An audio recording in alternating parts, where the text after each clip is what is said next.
राधे कृष्णा। कार्तिक मास महत्व 32वां अध्याय। सूत जी कहते हैं, हे ऋषियों, कार्तिक शुक्ला द्वादशी को ध्वजारोपण करने से संपूर्ण पाप नष्ट हो जाते हैं। चारों वर्ण ब्राह्मण, क्षत्रिय, वैश्य व शूद्र में से जो कोई भगवान के मंदिर में झंडी लगाता है वह ब्रह्मा आदि देवताओं द्वारा सम्मानित होकर विष्णु लोक को प्राप्त हो जाता है। नारद जी कहते हैं, हे राजा पृथु, इस संबंध में एक अति प्राचीन इतिहास सुनो। बहुत पहले सतयुग में सुमति नाम का एक चंद्रवंशीय राजा था जो अहंकार से रहित तथा भगवान का भक्त था। सप्त द्वीपों में इसका शासन था। सत्यवती नाम वाली उसकी रानी अत्यंत पतिव्रता थी। वह भगवान के सामने नृत्य करती थी तथा कार्तिक शुक्ला द्वादशी को भगवान के मंदिर में ध्वजा बांधा करती थी। एक दिन विवांडक ऋषि वहां पर आए।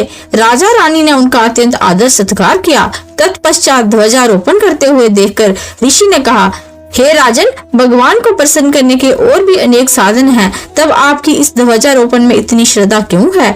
ये सुनकर राजा ने कहा, हे मुने, इसका अत्यंत अद्भुत एक इतिहास है जिसे मैं आपको सुनाता हूँ।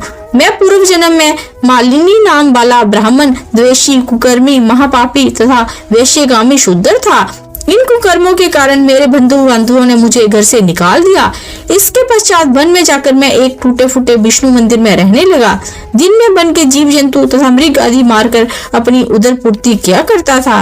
एक दिन विंध्याचल पर्वत पर रहने वाली कोकिलिनी नाम की एक निषाद कन्या, जिसने अपने पति को मार दिया था, भूख से व्याकुल होकर वहां पर आई और मेरे पास ही रहने लगी। संजोगवश कार्तिक शुक्ला द्वादशी को हमने एक कपड़े को बांधकर झंडी सी बनाई और दोनों मदिरा पीकर झंडी हाथ में लिए सारी रात नृत्य करते रहे।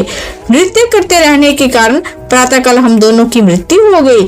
तब यमदूत हमें जम फांस में बांधकर मारते हुए यमराज के पास ले चले। उसी समय विष्णु भगवान के दूत विमान लेकर वहां पर आ गए और यमदूतों को धिक्कारते हुए बोले कि तुम सिर्फ पापियों को जमपुरी ले जा सकते हो, धर्मात्माओं को नहीं। इस पर यमदूत भी क्रोधित होकर बोले कि ये दोनों महापापी हैं, जीवन भर इन्होंने एक भी पुण्य कार्य नहीं किया है, इसी कारण हम इन्हें जमपुरी ले जा रहे हैं।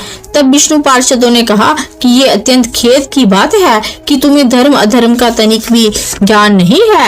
ये ठीक है कि जीवन भर जे पाप कर्मों में लिप्त रहे हैं, परंतु कार्तिक शुक्ला द्वादशी को इन्होंने भगवान के मंदिर में ध्वजारोपण तथा नृत्य गायन किया है। इससे इनके संपूर्ण पाप नष्ट हो गए हैं। अतएव ये विष्णु लोक जाने के अधिकारी हैं। भले ही इन्होंने अनजाने में ये सब कार्य किए हैं। इसके पश्चात विष्णु पार्षद उन्हें विमान में बिठाकर विष्णु लोक ले गए।